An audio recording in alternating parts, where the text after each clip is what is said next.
지금부터 과학탐구 실험 세 번째 시간 시작하도록 하겠습니다. 우리 지난 시간에 봤었던 동영상 기억 한번 떠올려 봅시다. 빅데이터 관련된 동영상을 봤었고 우리 교과서에는 빅데이터를 이렇게 정의를 내려놨어요. 이렇게만 봤을 때는 단순히 양이 많구나, 분석하기 어렵구나 정도만 알 수 있었는데 동영상을 보니까 생각보다 빅데이터로 할 수 있는 일이 굉장히 많았었습니다. 그거 떠올려 보면서 그럼 우리 다 함께 확인해 보도록 하겠습니다. 여기 접속해 주세요. 자, 그럼 시작해 보겠습니다. 자, 앞서 말했듯이 교과서에 정의된 빅데이터는 다음과 같았습니다. 이걸로는 빅데이터의 잠재력을 우리가 알 수 없었거든요. 동영상으로 우리가 봤었던 내용 중에 기억나는 거 다 같이 입력을 해서 공유해 봅시다. 빅데이터의 잠재력, 빅데이터는 어디다 활용하면 좋은가, 실제 활용 예 등 여러분이 지난 시간에 찾아서 봤었던 것들을 우리 지금 친구들과 함께 공유해 보도록 합시다. 간단하게 작성하면 되겠습니다.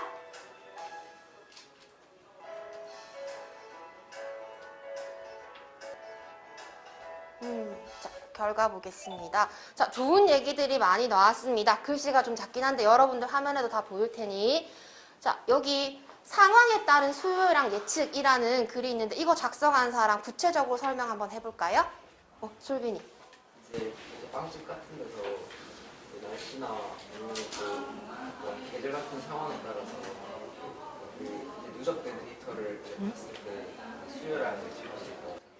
빵집에서 날씨에 따라서 팔리는 빵의 품목을 미리 빅데이터를 통해서 예측 가능하기 때문에 준비할 수 있다.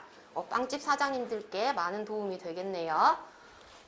그 다음 또 어떤 내용을 한번 볼까요? 날씨 예측이 가능하다. 지금 우리가 수업 시간에 하고 있는 활동인데 날씨 예측하면 이 빅데이터 어디에 활용할 수 있는지 얘기 한번 해볼 사람?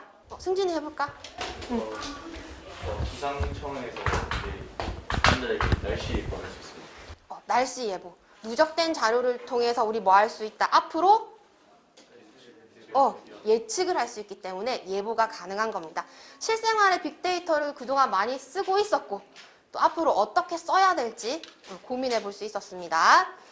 자, 그럼 이게 우리 지난 시간 여러분들이 했던 작업이에요. 1973년부터 2015년까지 우리나라의 온도 변화를 누적한 데이터를 그래프로 만들었는데 앞에 보면은 1번과 2번 두 가지가 있습니다. 동일한 데이터인데 말하고자 하는 바가 전달이 잘 되는 데이터가 있고 아닌 데이터가 있지요. 선택해 봅시다.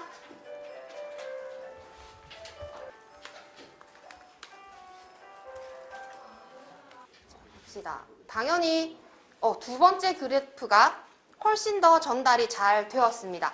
데이터가 많다고 해서 좋은 게 아니죠. 그 데이터를 얼마나 잘 가공해서 내가 목적한 바를 전달할 수 있느냐가 중요하다고 했습니다. 그럼 이 데이터가, 이 그래프가 변화가 잘 드러난 이유, 우리가 어떻게 해줬기 때문이죠?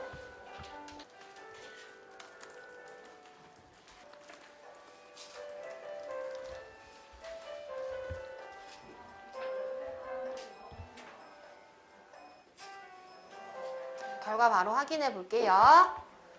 간격이 높아서 눈금 간격이 넓어지니까 변화량을 더 쉽게 알 수 있었다. 필요 없는 값을 제거했기 때문에 그래프가 더 보기 좋아졌다. 직선 그래프, 이거 이름이 뭐라고 했었지? 온도 변화 그래프의 변화 경향을 잘 알아볼 수가 없어서 우리가 더해준 기능이 무엇이었습니까? 추세선, 그렇죠. 추세선을 넣으니까 상승하는 게 훨씬 더 명확하게 잘 보였다.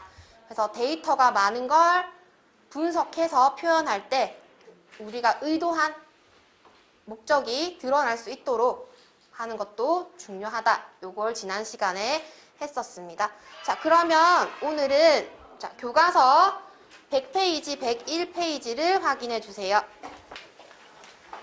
자, 지난 시간에 했었던 우리 그래프 분석에 의하면 계속해서 온도는 뭐 하고 있다?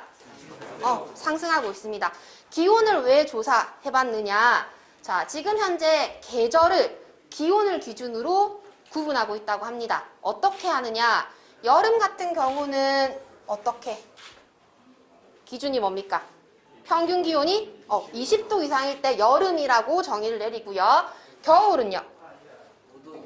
기온이 5도 이하면 겨울이라고 정의를 내린다라고 했습니다. 그럼 1년 1월부터 12월까지 중에 봄, 여름, 가을, 겨울의 상대적 길이가 나오겠지요.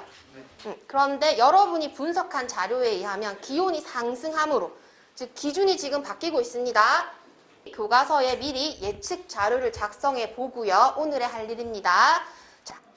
자, 지금 먼저 앞서 얘기했었던 상대적 길이 변화, 요거 여러분들 금방 결론을 내릴 수 있을 겁니다. 교과서에 간단하게 한번 표시를 해봅시다. 101페이지이지요. 현재는 겨울에 봄, 여름, 가을 상대적 길이 99페이지에 보면은 여름은 6월부터 8월까지로 겨울은 12월부터 2월까지로 한다라고 예시가 나와 있습니다. 그걸 기준으로 현재 상대적 계절 길이를 작성을 해보고 지난 시간에 얻었던 결과물인 기온이 상승한다를 반영해서 앞으로 미래 우리나라의 사계절의 길이는 상대적으로 어떻게 변할지 예측을 해봅시다. 3개월씩 현재고요. 기온이 증가했을 때 어떻게 될 것인가? 결과를 같이 공유해 봅시다. 자, 기온이 상승한다는 데이터를 가지고 예측을 해보니 앞으로 미래 우리나라는 여름의 길이는 상대적으로 길어질 것이고 겨울의 길이는 짧아질 겁니다. 이 내용을 이제 다른 사람들한테 전달할 발표 자료를 지금부터 모둠별로 만들어 보도록 하겠습니다. 그럼 일단 모둠별 책상을 만들어 주시고요. 자, 구글 클래스룸 프레젠테이션으로 들어갑시다. 오늘 수업에 필요한 자료는 항상 클래스룸 가장 상단에 있습니다. 상단에 들어가서 오늘 필요한 활동 배경이 될 프레젠테이션을 한번 켜주세요. 자, 모둠별로 접속했기 때문에 모둠별 친구들이 지금 공유하고 있는지, 자, 오늘 활동 다시 한 번 더 정리해 볼게요. 지난 시간에 데이터 분석했습니다. 그래서 기온이 상승한다라는 걸 알았고, 그래서 우리나라의 사계절이 앞으로 이렇게 변할 것이다 라고 여러분들이 개인적으로 다 예측을 했어요. 그럼 지금부터는 모둠별로 그 예측한 내용을 공유하면서 발표 자료를 만들어 봅시다. 자, 교과서에 독창적인 발표 자료를 만들어 보자 라고 되어 있는데 발표 자료는 얼마든지 여러분들이 자유롭게 선택을 하면 됩니다. 여기 있는 건 예시일 뿐이고요. 여러분들이 이것 외에도 하고 싶은 발표 형식이 있다면 얼마든지 사용해도 되겠습니다. 자, 지금부터 모둠별 발표 자료 제작 시작해 봅시다. 한 거를 회집을 하면 그래프 저하고 그래프를 좀 다른 거 쓸 거야. 새롭게 그려보는 건가요? 아니 세연이가 칭찬이 사진 찍어냈습니다. 자, 제작 시간은 지금부터 15분으로 제한하겠습니다.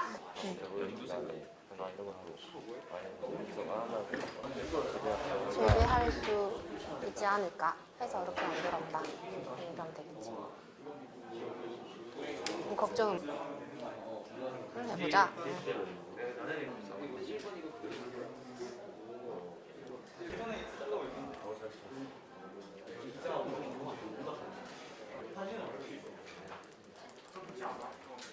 뭐지 에어컨이 사라졌는데? 8분 남았습니다. 발표 준비도 하면서 제작해 주세요.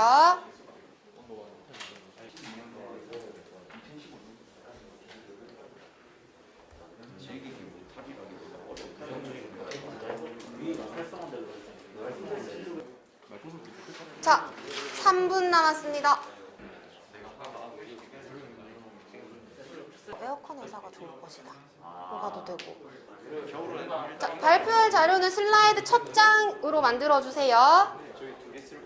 아, 2개 써도 돼요.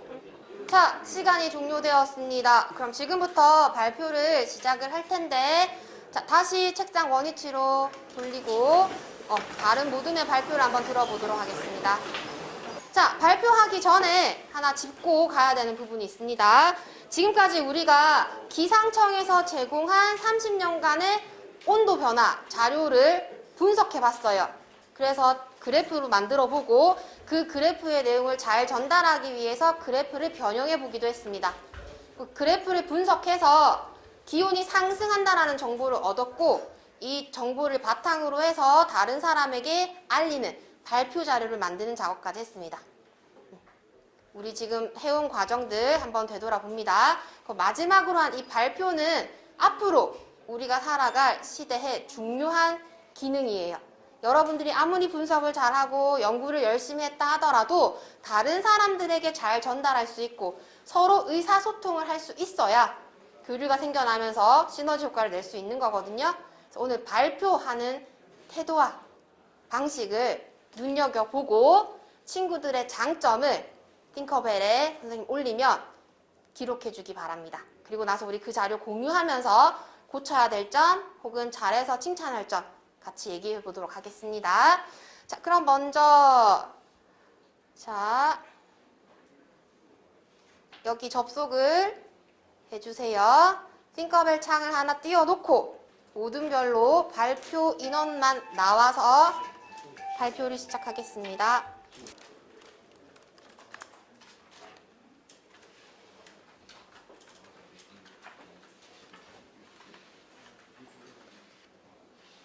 저희 모두부터 없으면 1조부터 시작할 겁니다. 현재 연평균 기온이 꾸준히 상승 중인 추세인데요. 이에 대해서 김민성 기자가 자세하게 설명해 주실 겁니다. 여러분 이 그래프를 주목해 주십시오. 이 그래프는 104년간 우리나라의 연평균 기온을 변화를 자세하게 설명해 주고 있습니다. 현재 1912년도와 2015년도를 비교해 봤을 때 연평균 기온이 2.4도나 증가한 것을 볼 수 있습니다. 이 연평균 기온에서는 굉장히 큰 숫자입니다.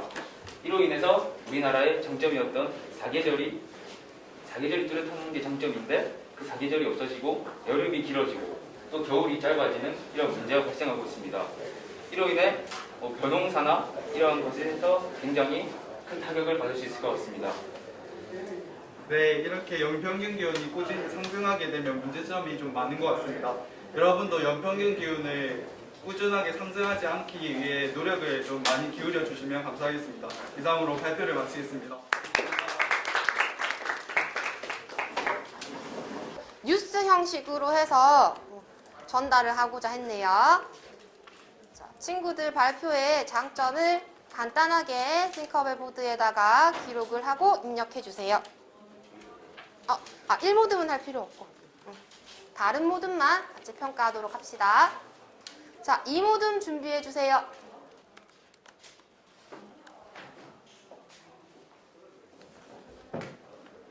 자, 2모듬 발표해 봅시다. 시간이 진짜 짧았어요. 안녕하십니까, 김중윤입니다. 요즘 지구온난화로 인해 최근 기온이 많이 올라가고 있습니다. 평균 기온이 매년 상승하고 여름 기간이 늘어나 겨울 기간이 짧아질 것입니다. 저희는 2020년 기후 변화에 대한 긍정적인 변화를 준비했습니다. 그 중 한 가지 예로 유럽의 석탄 사용의 금지 조치를 했습니다.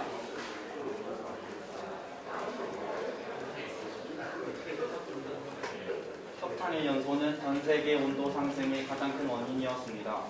그것은 공기를 오염시키고 우리 대기 중 이산화탄소 비율을 엄청나게 높였습니다. 유럽의 많은 나라들이 석탄 사용을 감축 및 자제하고 있다는 것입니다. 이상입니다.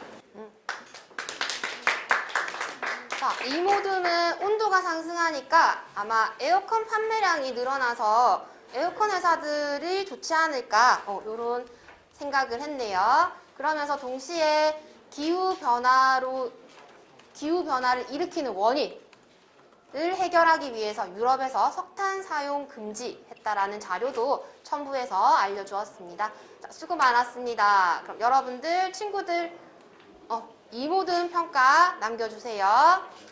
그냥 안 해도 되겠다. 자, 3모듬 준비해주세요. 안녕하십니까. 양정종 이세환입니다. 현재 우리나라는 전세적 지구온난화로 인해서 기온이 전체적으로 상승하게 되는데요. 이 풀을 보시면 일단 결과적으로 말씀드리자면 여름이 길어지고 겨울이 짧아지는 현상이 발생하였습니다. 자, 여기 보시면 지금 바나나 농사를 짓고 있는 정지호 씨를 볼 수 있는데요. 예전에는 막 동남아시아 이런 데서만 다른 지역에서 가능했고 우리나라에서 불가능했던 일이 현재 바나나를 농사를 지을 수 있는 상황이 되었습니다. 이게 바로 여름이 길어짐으로써 마당에서 바나나 농사를 짓고 있는 모습을 볼 수 있습니다. 그리고 이 우리나라가 이렇게 계절적으로 변하는 거에 대해서 여러분이 잘 적응해 주셨으면 좋겠습니다. 감사합니다. 우리 집 앞마당에서 바나나가 자랄 수 있다. 듣는 사람들이 봤을 때 호기심을 가지고 집중해서 볼 수 있는 이야기를 던져주었습니다. 자, 마지막 모듬, 4모듬. 자, 발표 준비해 주세요. 지금부터 4모델을 발표를 시작하겠습니다. 먼저 그래프를 보시면 1973년부터 2015년까지 우리나라의 평균 기온을 검사 그래프인데요. 추세선을 보시면 1974년부터 2015년까지 꾸준히 평균 기온이 증가하고 있는 것을 알 수 있습니다. 지구온난화로 인하여 우리나라의 평균 기온이 점점 상승하면서 이에 따라 기후도 변하게 되었는데요. 예를 들어서 여름은 더 더워지고 길어지게 되고 겨울은 좀 더 짧아지는 그런 현상이 나타났습니다. 그러면서 패션으로치, 망고, 구아바 등등 특정한 열대과일의 재배가 급증하고 있고요. 다음 슬라이드를 보시면 이제 여름이 좀 더 길어져 더워지면서 리프팅, 서바이벌, 수상스키 등등의 여름 스포츠들이 좀 더 활성화가 되고 스키, 아이스, 피드 이런 겨울 스포츠들이 아무래도 축소가 될 겁니다. 감사합니다. 지금까지 4모델을 발표 마치겠습니다. 자, 그러면 친구들의 발표를 여러분들이 간단하게 평가해 주기 바랍니다. 마지막으로 발표했었던 4모듬도 입력해 주기 바랍니다.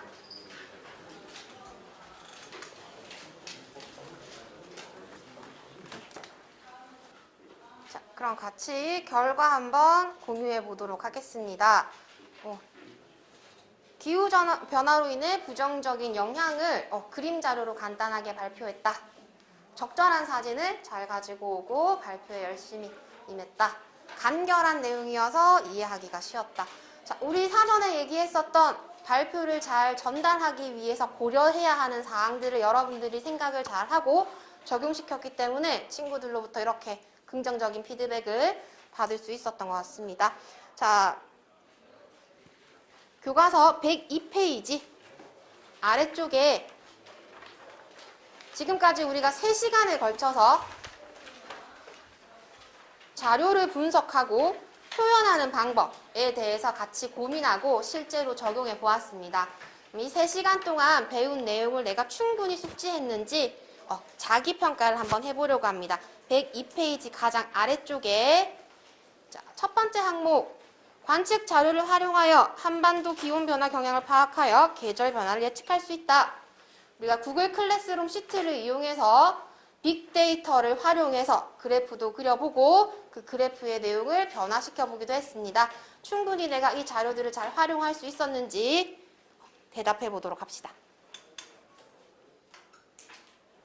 자, 두 번째, 한반도 기후 변화 경향을 다양하게 표현하는 자료를 만들어 발표할 수 있다. 오늘 발표 내용을 봤을 때 여러분들 모든 활동 결과물이 어땠어요? 다들 좋은 평가를 할 수 있었지요? 아이디어도 좋았고 뉴스 형식도 좋았고요. 그 다음에 에어컨 판매량이나 우리 집 앞에서 바나나를 키울 수 있다. 전달하기 위해서 아이디어 낸 분들 좋았습니다. 여러분들 각자 자신 평가를 한번 해보세요. 자, 마지막입니다. 탐구 수행으로 얻은 자료를 정성적 혹은 정량적으로 분석하고 그것을 적절하게 다양하게 표현하고 소통할 수 있다. 우리가 그동안 해온 모든 활동을 이제 한 문장으로 평가해 보는 겁니다.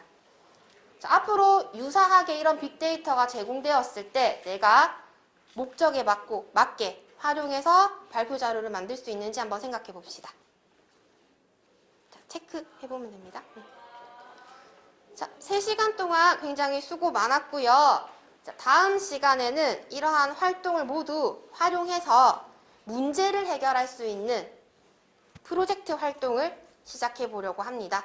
그동안 우리가 구글 클래스룸으로 온라인 상황에서도 오프라인 상황에서도 모든 활동, 동시에 자료를 제작할 수 있는 거 경험해봤죠? 그다음에 젠보드 이용해서 아이디어 교환하는 것도 해봤습니다. 브레인스토밍 하는 방법도 배워봤습니다.